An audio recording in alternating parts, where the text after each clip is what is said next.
Dahod SBI loan કૌભાંડ, પોલીસે વધુ 5 આરોપીઓની ધરપકડ કરી. અમદાવાદના મુખ્ય ભેજાબાજ એજન્ટો પોલીસના હાથે ઝડપાયા.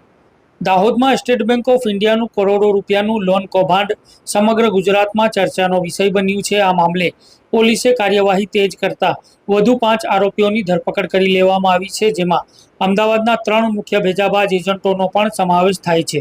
આ સાથે કૌભાંડમાં કુલ ધરપકડનો અંદાજિત આંકડો 25થી વધુ પર પહોંચ્યો છે. પ્રાથમિક તપાસમાં સામે આવ્યું છે કે આ કૌભાંડનું એપિસેન્ટર દાહોદ જિલ્લાના અલગ અલગ તાલુકાઓમાંથી માનવામાં આવે છે, જ્યાંથી લોન ધારકોના એકાઉન્ટ અન્ય તાલુકાઓમાંથી દાહોદની મુખ્ય એસબીઆઈ અને બ્રાન્ચ શાખામાં ટ્રાન્સફર કરાવવામાં આવતા હતા. સેટિંગવાળા બેંક મેનેજરો સાથે આ એજન્ટો સાંઠગાંઠ કરીને નકલી પગાર સ્લીપો અને અન્ય બોગસ દાહોદના ડોક્યુમેન્ટોના આધારે સરકારી કર્મચારીઓ અને અન્ય ખાનગી વ્યક્તિઓને ઊંચા કમિશનના બદલામાં મસમોટી લોન અપાવવામાં આવતી હતી. તેવા મેનેજર સાથે સાંઠગાંઠ ધરાવતા મુખ્ય ભેજાબાજ અમદાવાદના 3 એજન્ટોની ધરપકડ પોલીસ દ્વારા કરી લેવામાં આવી છે. દાહોદ પોલીસે આ લોન કૌભાંડના મુખ્ય સૂત્રધાર ગણાતા અમદાવાદના 3 એજન્ટોને ઝડપી પાડ્યા છે. આ ત્રણેય આરોપીઓ અમદાવાદની ઇજી ફાઇનાન્સ કંપનીમાં જોડાયેલા હોવાનું સામે આવ્યું છે. અમદાવાદનો 22 વર્ષીય રહેવાસી ધન્ય શાહ લોન અપાવનાર મુખ્ય ભેજાબાજ એજન્ટ અને અમદાવાદનો બીજો 30 વર્ષીય રહેવાસી ઉત્સવ અદાણી જે લોન અપાવનાર મુખ્ય ભેજાબાજ એજન્ટ છે.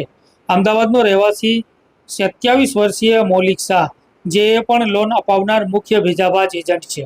એટલું જ નહીં, નકલી પગાર સ્લીપો અને અન્ય નકલી રહેઠાણના દસ્તાવેજો પણ આ જ એજન્ટો બનાવી લોન અપાવવાનું ગોલમાલ કૌભાંડ ચલાવતા હોવાની માહિતી મળવા પામી છે. આ ત્રણેય મુખ્ય ભેજાબાજ એજન્ટો બેંક મેનેજરના મળતિયા તરીકે કામ કરતા હતા અને અલગ અલગ ઠેકાણેથી તેમની દાહોદ પોલીસ દ્વારા ધરપકડ કરી લેવામાં આવી છે.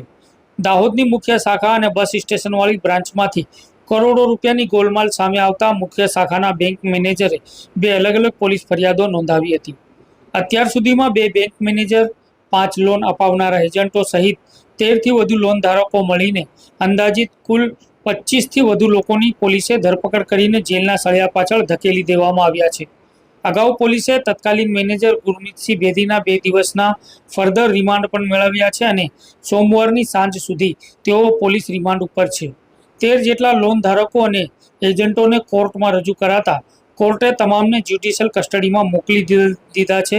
દાહોદમાં સ્ટેટ બેંક ઓફ ઇન્ડિયાનું આ એક મોટું ગોલમાલ કૌભાંડ માનવામાં આવે છે અને પોલીસ દ્વારા હજુ પણ અન્ય ભેજાબાજો અને લોન ધારકોની ધરપકડનો દોર ચાલુ રહેશે તેવી શક્યતાઓ રહેલી છે.